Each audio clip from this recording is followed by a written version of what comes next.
Hello,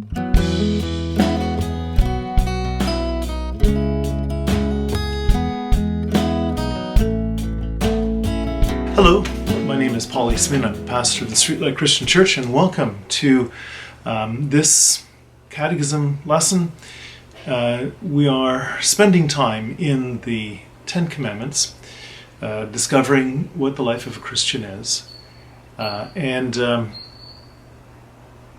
We had begun the Ten Commandments last time with Lord's Day 34, looking at the introduction or the preface to the law, which says, "I am the Lord your God, who brought you out of Egypt, out of the land of slavery."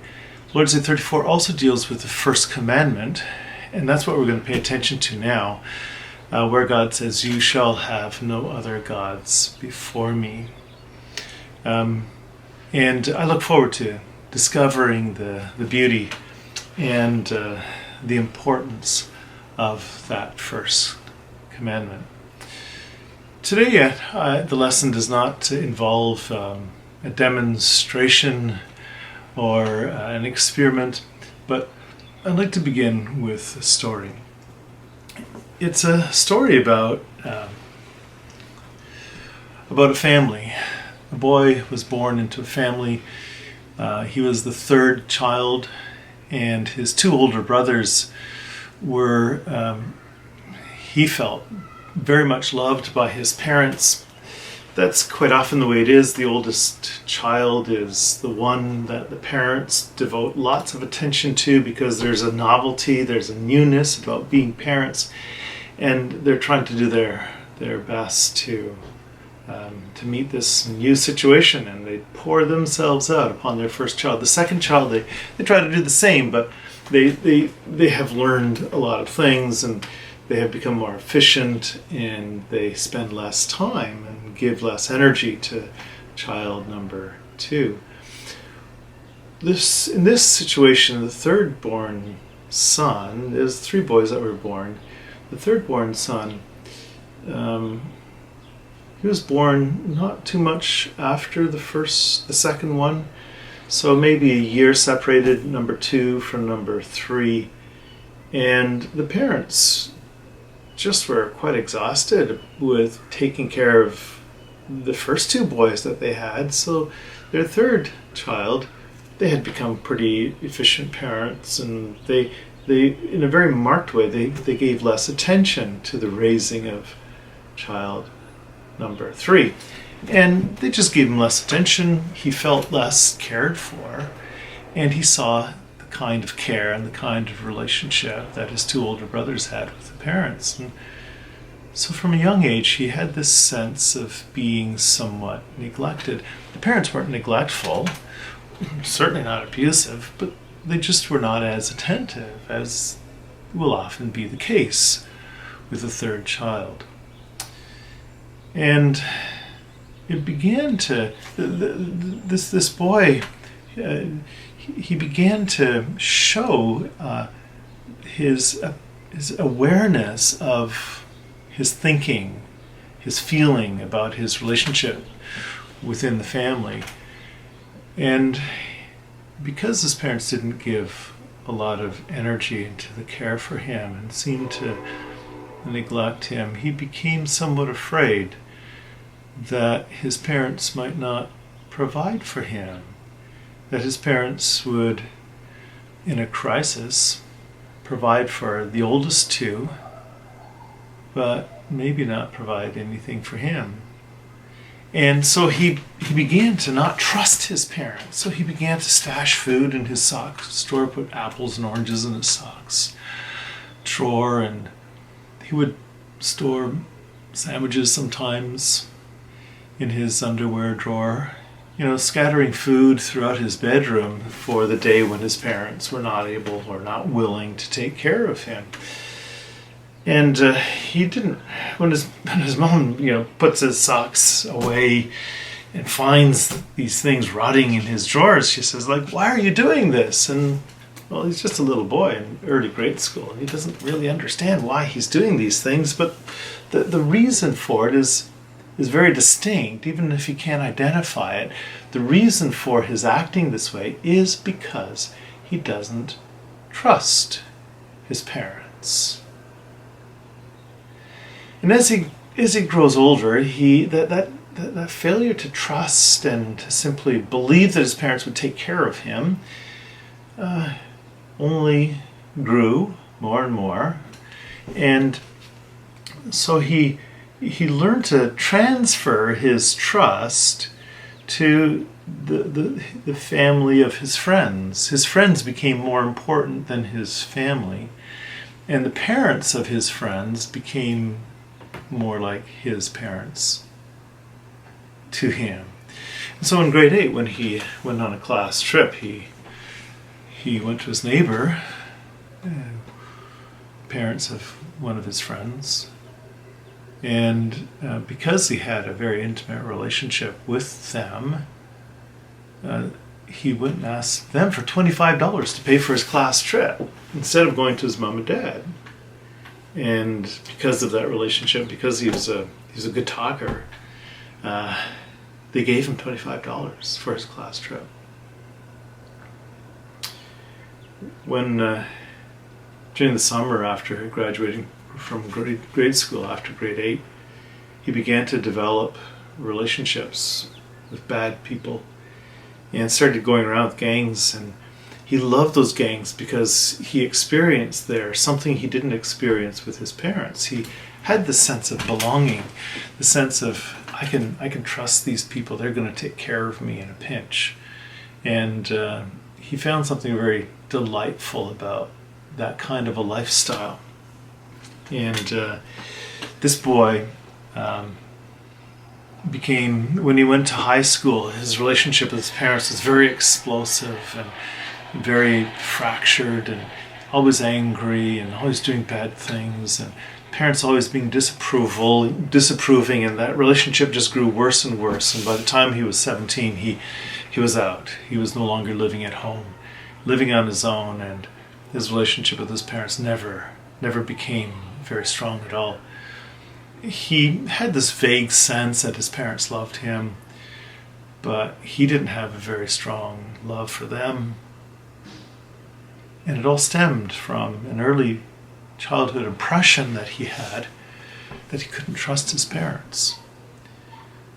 Where trust fails, it's very difficult to love in any proper way. So what do you think about the way this boy was thinking about his parents? Was he right in supposing that they could not be trusted? Was it proper for him to start stashing food away for himself in his bedroom? Was it right for him to conclude his parents wouldn't provide for his class trip, and so he went to his neighbors instead?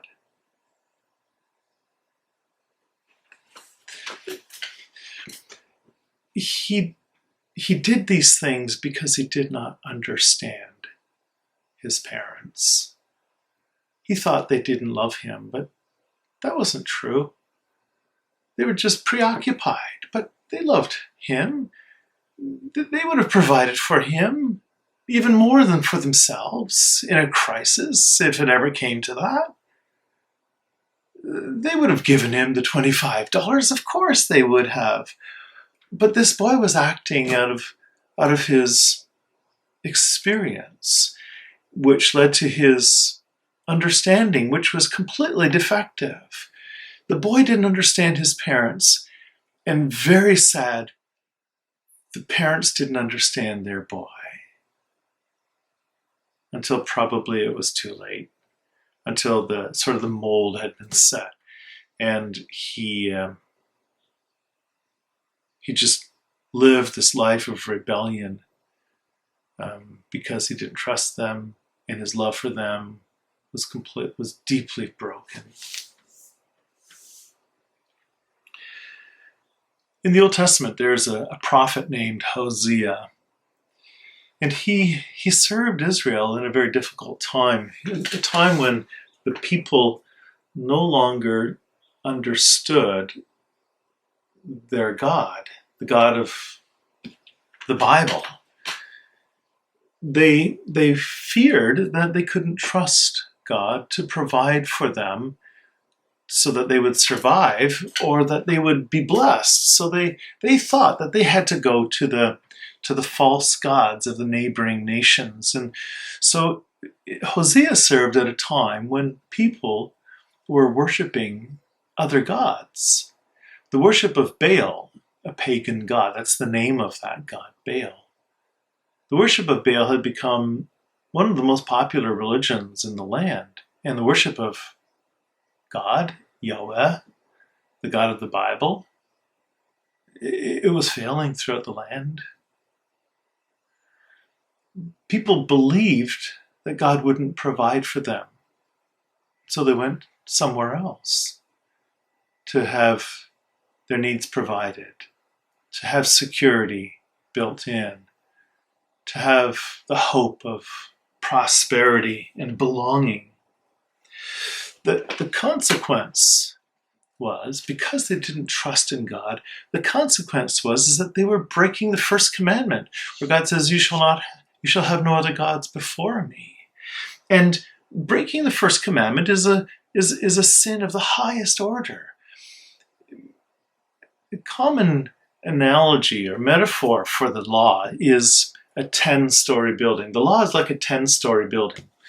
That's a simile. So it's like a 10-story building, and all of the floors are important. They contain important activities, and they contribute towards the building in different ways. But everybody would agree that the first floor, structurally and architecturally, is the most important floor, because if the first floor is weak, then the whole building will collapse and be just demolished, and nothing will come of anything that takes place in that 10-story building.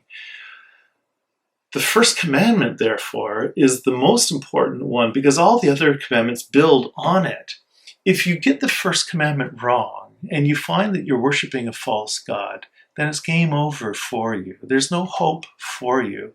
If you're not worshiping Yahweh and you're worshiping somebody else, you will discover in the day of crisis, when you stand before the judge, that there's nobody to defend you. There'll be no advocate arguing on your behalf. There'll be no savior to rescue you, and it'll go very badly for you.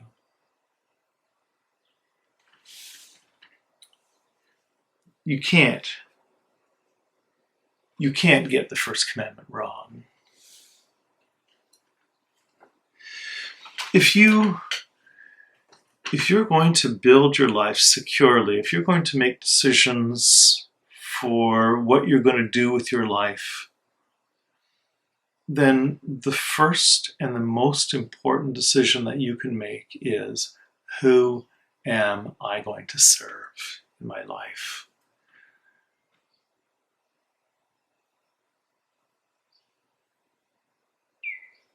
And you have to worship the God of the Bible,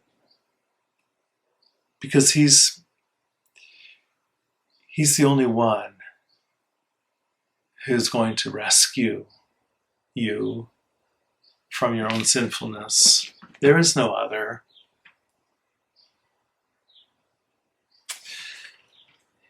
If you are to be safe, you must serve no other God.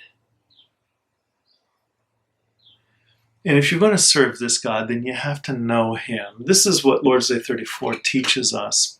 Lord's Day 34, it asks the question, what does the Lord require in the first commandment? And the answer says, it says a number of things, but the key to observing the first commandment, doing what God requires, is this, that I rightly come to know God. If I am to worship God, I need to rightly come to know him. If I don't understand God, if I don't understand the kind of relationship he wants to have with me, then I will never give him my heart, and I will never trust him. Therefore, the Catechism goes on to say that I rightly come to know him and trust in him alone, so that I might love, fear, and honor him with all my heart. So I need to know him. Hosea, that prophet, he said, this is the reason why there is a problem in the land. This is the reason why there is false worship in the land. My people, says Hosea in chapter 4, verse 6. My people, says Hosea, are destroyed for lack of knowledge because they do not know God.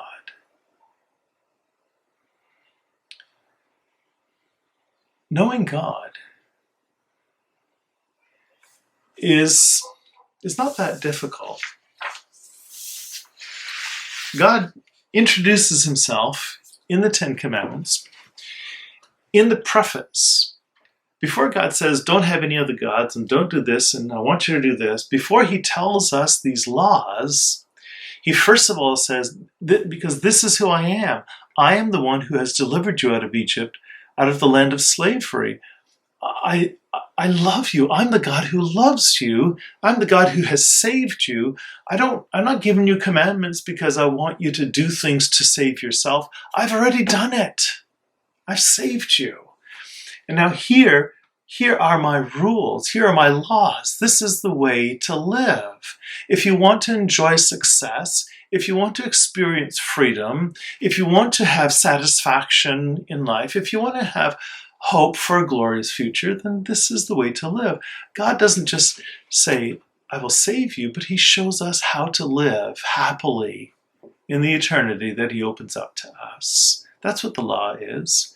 And premium, the most important thing is that we must know God so that we may trust him. If I know him as the one who loves me, then I will trust him. Wasn't that the problem with that boy? Is that he feared that his parents didn't really love him. He feared that they loved his brothers more than himself. But God says to you over and over, I love you. You can trust me. I will take care of you. I will provide for you. But I want you to honor me by coming to me for everything. You may not have another God. You shall have no other gods besides me. Only me. I am your God. It's not too late for you to find out about God. This boy, when he was 12 years old, his attitude, his thinking about his parents was set, and the mold was set for a life of hardship and agony and pain. But it's not too late for you to come to an understanding of who God is. This is something that the church delights to do, is to share the gospel. In these days of social distancing, when we can't worship in person and we can't gather together for instruction and mutual encouragement, it's difficult. So I'm reaching out to you in this video presentation and Sundays and video preaching as well. But the church delights to share this. This is what the church wants to do. The church wants to help you to understand who God is so that you may trust him. And when you trust him, then you will love him. And with love comes a desire to do the things that please him, to live in obedience to him. And that's what the first commandment is all about. Keeping the first commandment is all about getting to know him so that you may learn to trust him and love him and live to please him. And when we have that kind of relationship with God, if that's what we want to do, whether we in fact do accomplish that is another matter.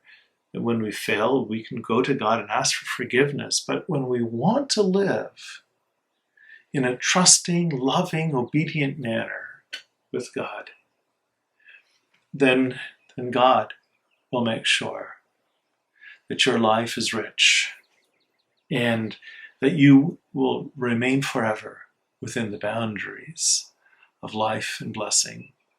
Thanks for listening to this lesson on the first commandment. I look forward to next week to talk about the second, and how we should worship God. Thank you for listening. Goodbye.